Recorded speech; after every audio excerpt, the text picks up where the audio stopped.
(1970년대) 중동전쟁 이후에, 그러니까 러시아의 침공에 의해서 올라가는 공급적 사이드 요인이 발생했던 거예요. 그래서 유가만 나홀로 상승하는. 그러니까 원래는 전 세계에 보면은 미국, 사우디, 러시아에 의해서는 3분지기에 의해서 움직이지 않습니까? 근데 한 축에 의해서 지금, 근데 서유럽 국가에서는 늘 표방한 게 뭡니까? 러시아 석유를 확 줄여버리든지 아니면은 없는 것처럼 생각하잖아요. 근데 12%나 차지하고 있는 러시아 석유가 없어진다고 생각하니까, 와, 이거 불안한 거죠. 그러니까 유가가 쫙 올라갔는데, 또 재밌는 일이 뭐냐면은, 이게 좀 아쉽죠. 아쉬운 일이 뭐냐면은, 미국이나 서유럽은 백신을 많이 맞으면서, 파이자라든지 이런 mRNA 백신을 맞으면서 먼저 델타에서 오미크론을 가더라도 경제가 개방되고 활성화되어 버렸는데, 이머징, 64억 인구 이머징은 중국이라든지 러시아 백신을 많이 맞았어요. 사백신을 많이 맞았는데, 거기는 델타보다는 오미크론에 대해서 취약했어요. 그러다 보니까 봉쇄로 하니까, 그러니까 경제는 부양했는데 이분법적으로 미국 서유럽 경기는 좋아가지고 인플레이션이 극심했고, 한쪽에서는 오히려 소비가 일어나지 않는, 그리고 저가의 제품이 미국 서유럽으로 유입되지 않는 이런 양극화 현상이 일어나 버렸어요. 그래서 그러니까 뭐 결론적으로 말씀드리면은 유가만 나홀라 상승했다. 공급층 요인 때문에. 그런데 제품 가격은, 이머징 쪽 제품 가격들은 제대로 올리지도 못한 이유가 뭐냐면은, 그거는 오미크론 때문에 봉쇄가 됐었다. 이렇게 보시면 될 것 같아요. 유가를 가지고 투자했던 분들은 지금 수익이 많이 났어요. 그죠? 났는데, 유가를 결론적으로 말씀드리면 저는 유가가 횡보하거나 좀 많이 빠질 것 같아요. 그런 생각을 가지고 있고, 근데 유가를 따라잡기 위해서 이제 신재생 에너지를 전 세계적으로 많이 육성을 하죠. 원자력도 많이 키울 거고, 이제는 심지어는 석탄까지도 발전을 하겠다는 쪽도 들어가고 있으니까요. 그래서 이렇게 원재료 따는 용어 상박이 될 것 같아요. 용과 호랑이가 지금 맞붙는 형국이다. 왜냐니까 그러니까 석유와 가스를 잡기 위해서 미국이나 유럽 같은 경우는 신재생 에너지를 키우잖아요. 뭐 예를 들면 수소까지도 키우고 원자력도 키우고 여러 가지를 키우기 때문에 결국은 제가 볼 때는 유가는 잡힐 것 같아요. 이 시기가 조금 지나가면은. 석유는 있잖아요. 석유는 약간의 그런 불평등 자원이에요. 뭐냐면은 지역적인 편제성을 가지고 있어요. 그러니까 나오는 지역만 나오는 겁니다. 예를 들면은 1번 지역이 미국 지역이에요. 그 다음에 2번 지역이 사우디 지역이에요. 3번이 러시아예요. 그 외 국가는 작아요. 이렇게 생각하시면 돼요. 그러면 미국, 사우디, 러시아만 생산한다고 봐도 돼요. 그런데 보시기 어떻습니까? 러시아 생산 안 하겠다 그러면 어떻게 될 겁니까? 그럼 전 세계를 3분지기를 하고 있는데, 세 군데에서 나눠가지고 있는데, 한 군데에서 그러니까 우리 상한제를 하면 우리 생산 안 할래 해버리면, 그럼 두 군데에서만 커버해야 되잖아요. 그런데 재밌는 게 뭐냐면은, 미국의 엑슨모빌이라든지 쉐브론의 투자비 추이를 보면 재밌어요. 뭐냐면은 2009년 10년대 8년대 그때 보면 유가가 굉장히 고유가로 갔잖아요. 140불대 유가로 갔는데, 그때의 투자비에 비해서 지금의 과거 한 5년에서 7년 정도 투자비는 반토막이 나 있어요. 이게 무슨 소리냐면은 그러니까 석유가 많이 전망이 있을 거라고 보지 않았고, 그래서 투자비를 많이 줄였어요. 그 돈으로 이제 배당을 많이 한 거죠.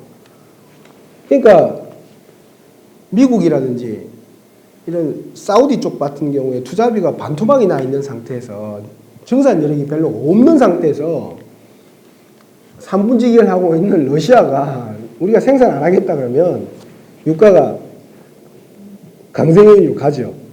그런데 재밌는 거는 뭐냐면은, 미국이나 서유럽 같은 경우, 미국은 최대 생산국이면서도 석유보다는 신재생 에너지로 가야 된다는 입장인 거잖아요. 그래서 보면은 그래서 이런 사태를 미국이 예견을 하고, 미국이나 서유럽 같은 경우는 뭐냐면은 그 전기차, 수소 트럭, 그 다음에 수소 발전, 태양광 발전, 풍력 발전, 그 다음에 지금 현재는 원자력까지, 그죠? 그러니까 안 되니까 뭐까지 돌리겠다는 겁니까? 석탄까지. 그러니까 왜냐하면 석유와 가스도 이렇게 혼재되는 부분이 있거든요. 같이 이렇게 경쟁하는 분야가 있거든요. 그러니까 둘 다 수송용, 발전용에서 여러 가지 대안을 하고 있기 때문에 이렇게 뭐 흔히들 보면 3분의 1 축이 약간은 이렇게 과다하게 표현했습니다. 18%, 12%, 12%예요. 그런 나머지가 작기 때문에 메이저 3사라 보시면 돼요.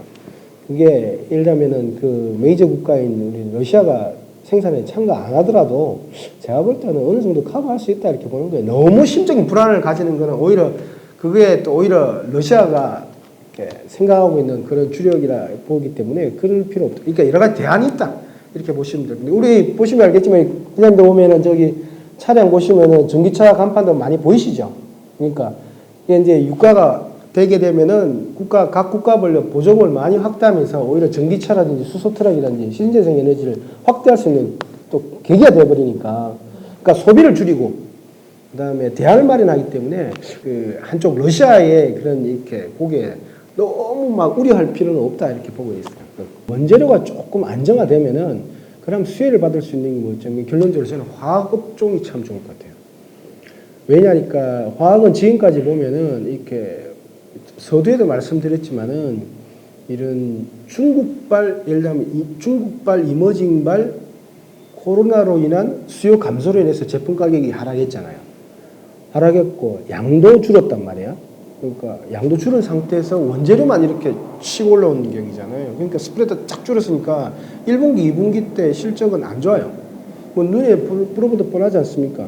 가동률은 거의 우리나라 화학기업 기준으로 보면은 한 5% 줄었어요.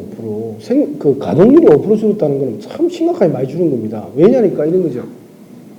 코로나 때문에 중국을 주요 도시를 봉쇄를 했잖아요. 그럼 소비가 일어날 수가 없는 거잖아요. 그럼 판매를 할 수가 없는 거예요. 그럼 5%가 준 게 당연한 거죠. 5%가 줄어 있는 상태에서 근데 원재료는 계속 러시아의 그 러시아발 그런 공급에 대한 우려 때문에 계속 이렇게 그 가격 자체는 원재료 가격이 올라왔죠. 그럼 스프레드가 이렇게 떨어진 상태에서 이렇게 쫙 원재료는 떨어지니까 이렇게 쫙 줄어버리잖아요. 그러면은 가동률까지 줄었기 때문에 더블 악재가 왔다. 근데 역발상을 좀 할 필요가 있는 것 같아요. 그러면은 이게 계속 이렇게 갈 거냐. 근데 저는 말씀드렸지만 원재료 단에서는 지금 이제 용어 상방이 일어날 것이다. 그러니까 유가와 신재생 에너지가 크게 부딪힐 것이다. 이렇게 봐요. 그러다 보면 공급 쪽이 조금 완화가 되겠죠. 그럼 유가가 지금 곡물 가격은 많이 빠지고 있습니다. 그죠? 그리고 구리 가격도 빠지고 있죠. 유가가 지금 제대로 안 빠지고 있거든요. 그래서 유가라든지 그다음에 미국의 북미 가스 가격이 빠지고 있죠. 유럽 가스 가격하고 지금 이제 유가만 안 빠지고 있는 거예요. 원재료 쪽에.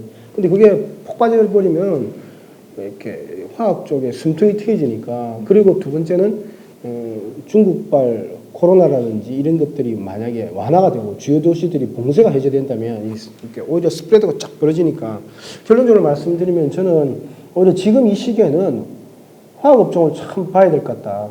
2분기 실적 그건 뭐 최악일 수도 있다.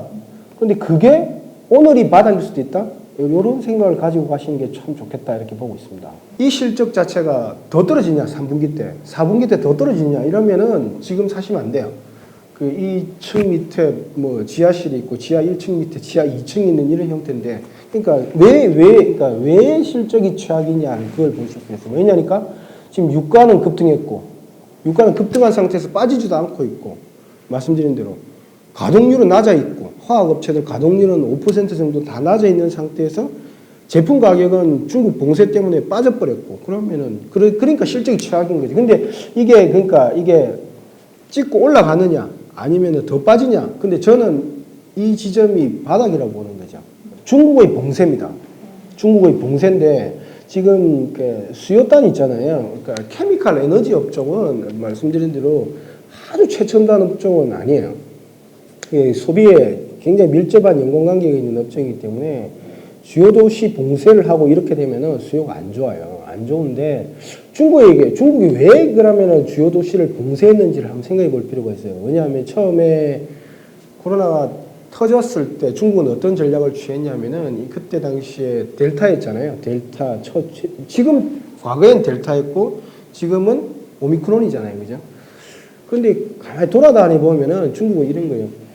델타 바이러스, 그러니까 예를 들면 코로나 바이러스 중에서 델타 바이러스 그 종에 의해서 지금 이제 전개되고 있을 때 델타 바이러스를 죽인 사백신을 제일 빨리 만든 국가가 중국이었어요. 그러고 나서 중국이 이제 접종률이 높아졌죠. 백신 접종률이 쫙 2020년도 3월부터, 그러니까 그때 이후부터 전개되면서 접종률이 높아지면서 제일 먼저 코로나로부터 우리 해방됐다고 하는 국가가 어디냐면은 중국이었어요.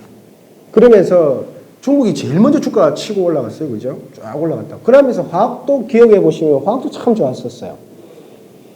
그런데 딱 그때였어요. 그리고 나서 어떤 일이 벌어지냐면은, 델타에서 뭐로 넘어가기 시작했습니까? 오미크론 넘어가기 시작했죠. 그러면 델타하고 오미크론은 다르다고 보시면 돼요.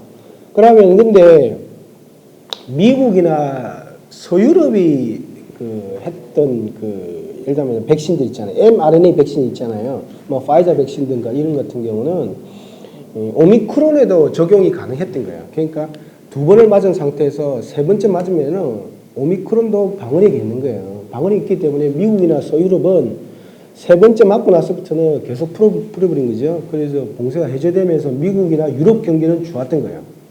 좋았는데 중국은 사백신을 한 번 더 맞은 본들 델타의 사백신의 효과가 오미크론에 비해서는 굉장히 낮았어요. 그러니까 mRNA 백신에 비해서. 그러면은 그런 상태에서 뭐가 나왔냐면은 미국이나 이런 서유럽에서는 파이자의 박스로비드 이런 코로나 경구용 치료제가 나왔잖아요. 그럼 그것까지 먼저 구비가 된 거예요. 그러니까 백신은 부스트 샷으로 들어갔고 그 다음에 경구용 치료제까지 완비된 상태니까 미국이나 서유럽은 경제를 빨리 풀었던 거예요. 근데 중국이라든지 이런 이머징 국가들은 어떻게 됐냐면은 대부분 다 사백신을 많이 맞았단 말이에요. 그러면 델타에 대한 방어력은 있는데 판이 바뀌었잖아요. 델타에서 오미크론으로 갔단 말이에요. 그러면 어떤 일이 벌어지냐면 경구용 치료제를, 그러니까 항체약품 할 수도 있죠. 할 수 있는데 굉장히 고가예요. 고가고 이게 생산량 자체가 낮아요. 그러니까 지금 이제 경구용 치료제를 확보하지 못한 상태에서는 할 수 있는 대안이 뭐냐면은 봉쇄밖에 없었던 거예요. 봉쇄하면은 판매량이 줄고, 그 대신에 오미크론을 확산을 방지할 수 있었죠. 근데 이제 지금은 그럼 왜 풀려고 하느냐면은 저희들이 분석한 바에 의하면은 중국이 오미크론에 특화된 사백신을 개발하고 있어요. 8월 달에 나와요. 그리고 나오게 되면 어떤 일이 벌어지냐면 중국 같은 경우는 굉장히 빠른 속도로 백신 접종이 되지 않습니까? 그러니까 백신 접종이 되고, 그 다음에 경구용 치료제도 지금 보면은 중국 같은 경우는 미국에 있는 파이자의 박스로비드를 받아들이는 방법, 두 번째는 자체 개발하는 그런 경구용 치료제, 그리고 새롭게 또 허가를 받기 위해서 대기 중인 물량들이 있어요. 그러니까 결론적으로 말씀드리면은 오미크론에 대해서 사백신도 지금 개발 중에 있고, 두 번째 원체 봉쇄를 많이 하다 보니까 지금 확 낮아져 있어요. 그죠? 낮아져 있는 상태에서 지금 이제 풀고 있잖아요. 풀고 있지만은 8월달 결과 나오고, 뭐 제가 볼 때는 8월에서 12월 4일부터 접종이 만약 허가받고 접종이 시작되면은 오미크론에 특화된 사백신이 이머징 쪽에, 중국 등 이머징 쪽에 배포될 거라 보기 때문에 과거로 보면은 지금도 풀고 있지만 하반기로 가면 갈수록 중국도 완전히 미국이나 서유럽처럼 이렇게 경제가 많이 활성화될 것이다. 그런 측면에서 보면은 제품 가격도 올라가고 판매량도 증가되고, 그 다음에 원재료는 오히려 폭빠질 수도 있고, 그러면 스프레드가 확대되니까 지금 실적보다는 3분기, 4분기를 볼 필요가 있을 것 같아요. 그래서 제가 화학업종에 대해서 관심을 가지자 이렇게 말씀드리는 겁니다. 이머징이 백신을 맞기 전까지는, 오미크론에 특화된 백신을 맞기 전까지는 서유럽하고 미국을 사야 돼요. 특히 미국을 샀어야 돼요. 그래서 미국에 보면은 다우케미칼이라든지 웨스트레이크 케미칼 주가가 좋았거든요. 거기는 화학기업이면서도. 근데 우리나라라든지 이머징 쪽은 화학이 내려갔잖아요. 그래서 보면은 미국, 서유럽보다는 지금은 뭐냐면은 중국이 열린다. 이머징이 열린다. 선진국 14억이고요. 이머징 64억이에요. 64억이 열린다는 관점에서 보면은 이머징 쪽에 포진되어 있는 기업이 좋아요. 왜냐하면 물류 비용이 있기 때문에 미국 가는 데도 한계가 있어요. 미국이나 서유럽 가는데. 그러면은 이머징에 있는 국가를 사면 되는데, 국가에 있는 화학기업을 사면 되는데, 한국이 보면 바로 옆에 붙었잖아요, 이머징에. 그러니까 제가 볼 때는 오히려 이머징이 열리면 최대 수혜주는 한국 화학기업일 것이다. 18%가 미국 생산량 기준으로, 그다음 12%가 사우디. 거의 비슷비슷해요. 러시아가 12%예요. 그러니까 살짝 떨어진 3등이에요. 근데 저렇게 러시아가 아까 감산하겠다. 오히려 지금 이 고유가 상황에서도 감산하겠다 그러면 첫 번째는 바이든 대통령이 현실적으로 하는 방안은 제가 볼 때는 러시아를 가는 방안이 있어요. 그죠? 러시아를 가서 왜 감산하느냐. 지금 전 세계가 인플레이션, 그러니까 이게 보면은 미국의 8.9% 인플레이션이 나왔을 때 한 4%에서 한 5%가 뛰었는데 대부분이 석유 가스예요. 그 요인이. 그 다음에 곡물인데 곡물의 64%가 또 석유예요. 왜냐하면 비료를 통해서 만든다고요. 제가 우스갯소리로 이런 거죠. 고등어의 원료는 뭐냐면은 고등어의 원료는 석유입니다. 경유로 만들어요. 고등어를. 왜냐하니까 경유뼈를 가지고 와야 고등어를 잡아오죠. 그 다음에 옥수수, 콩의 원료는 뭐냐면 그것도 석유예요. 그것도 경유로 가지고 하고 두 번째는 납사 비료를 가지고 한단 말입니다. 석유 가스로 만드는 거예요. 그러니까 지금 현재 대부분 다 그 물가의 근본적인 거는 석유 가스의 베이스를 두고 있어요. 그러니까 자 돌아가서 이야기하면 바이든 대통령의 행선지는 러시아가 될 수도 있었고요. 그런데 지금 침공 지역이잖아요, 그죠? 그러면은 아까 3분지계라고 그랬잖아요. 그러면은 요번에 그 백악관에서 그 여러 가지 질문서를 던졌습니다. 엑슨모빌하고 쉐브론한테, 그죠? 왜 정산 안 하느냐? 했더만 엑슨모빌하고 쉐브론이 그런 거 있잖아요. 캐파의 94%를 돌리고 있다. 그럼 역으로 따지면 6%더 돌릴 수 있는 거네. 이렇게 될 수도 있는 거죠. 그리고 하는 말이 엑슨모빌이나 쉐브론 같은 경우는 그 돌리려고 했는데 규제가 많았지 않냐. 쉐일 오일, 쉐일 가스 이런 거. 그래서 엑슨모빌이나 쉐브론의 입장은 규제를 풀어달라는 거예요. 그러면 우리가 증산도 하고 두 번째 투자도 많이 하겠다는 거예요. 근데 18% 국가는 일단은 좀 증산 여력이 이제 생겼고 두 번째 증산하려고 할 거잖아요. 그러면은 바이든 대통령의 행성지는 러시아가 아니면 2등 국가로 가야 되겠죠. 그러니까 사우디죠. 그러니까 7월 13일 간단 말입니다. 가서 뭘 협의하겠습니까? 그러니까 지금 현재 근데 석유와 가스가 올라가게 되면 인계점에 있는 기업 같은 경우는 인계점에 있는 국가들 같은 경우는 굉장히 어려워요. 석유 가스 가격이 올라가고요. 대부분 다 뭐라고 곡물 비료까지 다 올라간다고. 그죠? 아니면 생선까지 물가까지 전부 일제히 올라가기 때문에 잘하면 국가가 위험해질 수도 있어요. 그리고 인계점에 있는 낮은 저개발 국가 같은 경우는. 그러면은 이게 그러니까 그걸 가지고 뭘 협상하겠습니까? 증산하자. 아람코의 95% 대주주가 사우디 정부예요. 그러면은 그렇죠. 유가 오르는 게 좋잖아요. 그런데 이게 과유불급이라고 사우디도 알아요. 왜냐니까 유가가 계속 그때 그 2009년도 때 유가가 140달러 갔을 때 어떤 일이 출현했냐면은 테슬라가 출현했어요. 테슬라가 출현하면서 그다음 쉘 가스가 터지고 쉘 오일이 미국에서 터지기 시작하면서 유가가 20불까지 급락한 거야. 140불하던 유가가 결국 20달러 가게 된 요인은 고유가였던 거야. 그러니까 하나는 전혀 다른 방향의 대체제를 만들었죠. 전기차라는 걸 만들었고 한쪽은 원래 쉘 오일, 쉘 가스가 이렇게 수직공법에서 그게 아니고 수직으로 내려가서 수평으로 들어가는 새로운 신공법을 만들어냈잖아요.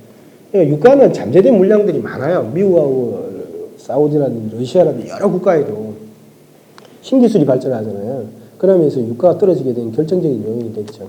그러면 이제 사우디 정부로 봤을 때는 고민을 할 겁니다.